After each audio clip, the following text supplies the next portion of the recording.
Imagine a city, about 15 square miles or 40 square kilometers, kind of like Lucerne, Switzerland or Bowling Green, Ohio.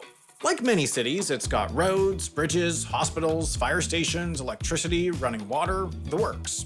It's pretty normal, except that for 6 months out of the year, it's all underwater, and also that every 12 years it hosts humanity's largest peaceful gathering, which for 45 days in early 2025 drew more visitors than the entire populations of Thailand, Japan, Mexico, and the United States combined. That'd be sort of interesting, wouldn't it? The kind of thing you'd watch a funducational video about? If only it were real.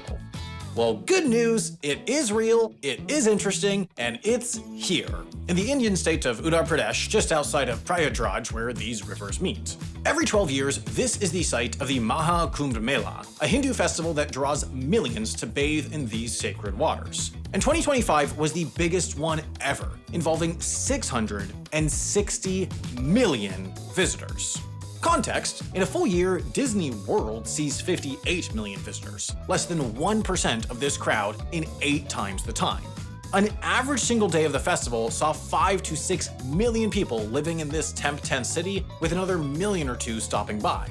Context, this was the 2016 Chicago Cubs Victory Parade, the second largest ever peaceful gathering in the US, and its max 5 million attendees represent the low end of an average day's worth of people around here. So this festival is big, bigger than any of us are capable of imagining, except for those of you who've gone. But for those of us who haven't, what is this?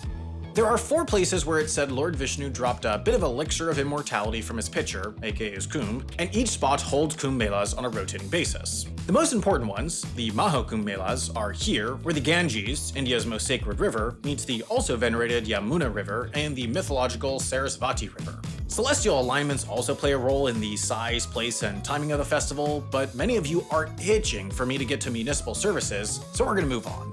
What you need to know is that the point of this pilgrimage is to purify your soul in sacred waters, and the where and when are decided by a combo of ancient texts and the cosmos, while the how is left to us mortals. For the 2025 festival, the Indian government put up almost 80 billion Indian rupees, or $930 million US, or 9.78 billion Norwegian krona to build the temp city. You can see it on Google Maps. It's huge and divided into 25 sectors, up from 14 at the 2013 festival and 11 in 2011. I had my quant team make a graph. Around here, monsoon season ends in October and city building starts right after. They start by marking the grid of temporary roads and building the jetties and floating pontoon bridges. Cables, pipelines, and metal sheets for roads get laid next. In the end, there will be 250 miles or 400 kilometers of roads and 775 miles or almost 1,250 kilometers of water pipes in the city. Enough to stretch from Times Square to Bermuda. Along with basic city infrastructure, one of the first things that gets operational is the medical system.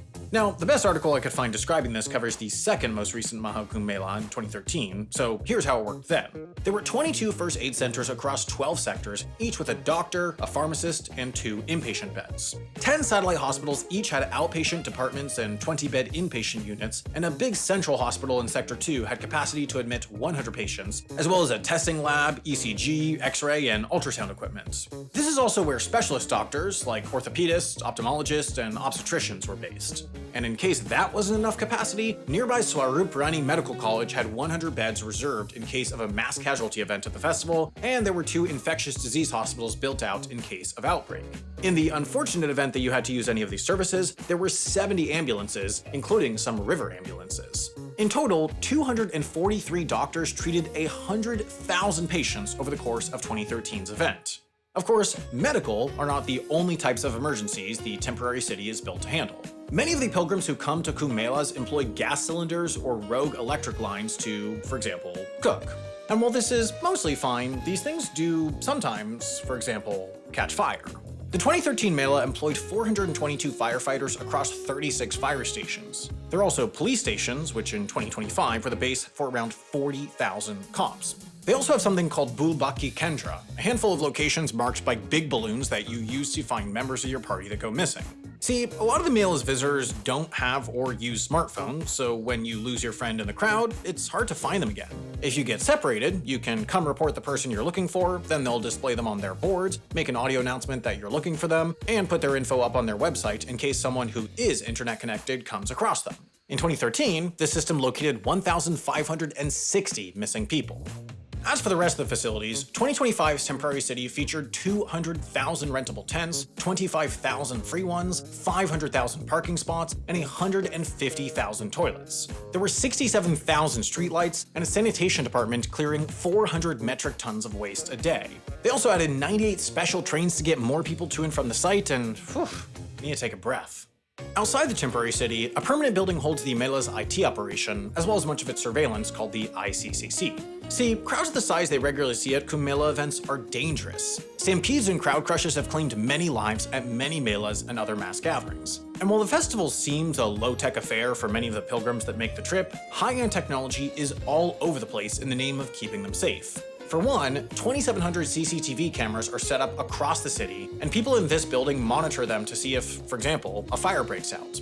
Yep, while many cities rely on residents to phone in emergencies, the ICCC tries to spot them on their own and can deploy firemen to the scene in a matter of minutes. Possibly a fireman on a motorcycle with a backpack fire extinguisher if the fire isn't near a road, which, fun fact, is the coolest guy I've ever heard of. Technology also does crowd control. AI tools in the cameras can estimate with 85% accuracy how many people are in a given place, and if the density hits 3 people per square meter, police are automatically notified and instructed to divert the crowd. There are even drones in the river keeping an eye on matters below the surface. All this to say, there are a lot of robots at work at this sacred function, and most importantly, dudes on motorcycles with fire extinguisher backpacks. In all, it takes about 2.5 years to plan a Maha Kumbh Mela, about 45 days to hold one, and about 2 months to rip it all down before the monsoon comes and rivers reclaim the land. About 10,000 people, mostly from the Dalit community, are tasked with unbuilding the city and removing lingering trash and offerings to the gods. About a quarter of the streetlights, poles, lights, and other infrastructure will be warehoused for later use at smaller versions of the Kumbh Mela before the next big dog in 2037. The rest will be distributed around Uttar Pradesh, pontoons to places that often flood, streetlights to unlit rural areas, so on. Other materials like tarps and metal sheeting often make their way to poor communities where they're used to build homes. With time, the river will return to a borderline acceptable level of fecal bacteria, and it will be like the Mela never even happened. And then, with a bit more time, it'll happen again. Now, if you'll excuse me, I need to figure out what I can do in the next decade to be a motorcycle fireman by 2037. Now, the Kumbh Mela might be the largest gathering of human beings on Earth, but you know what's the largest gathering of your fave creators making really cool videos on an ad-free creator-owned platform on Earth? This video sponsor, Nebula, of course. Nebula isn't just the best place to support creators like myself, not just bikes, real-life lore, or whoever else you like watching on here. It's also the place that funds and brings to life our most exciting projects that live exclusively on Nebula. I'm talking about short films from Patrick Willems, Abby Thorne, and Jesse Gender. I'm talking the most current of current events from TLDR and Morning Brew. I'm talking Abolish Everything, a comedy show where my dumb writers and a bunch of amazing comedians argue for the abolition of such societal scourges as varmints, cybertrucks, and bad birthday party etiquette. So if you want to watch any of that stuff, or if you just want to support an independent creator-built platform trying to do cool stuff, sign up for Nebula right now.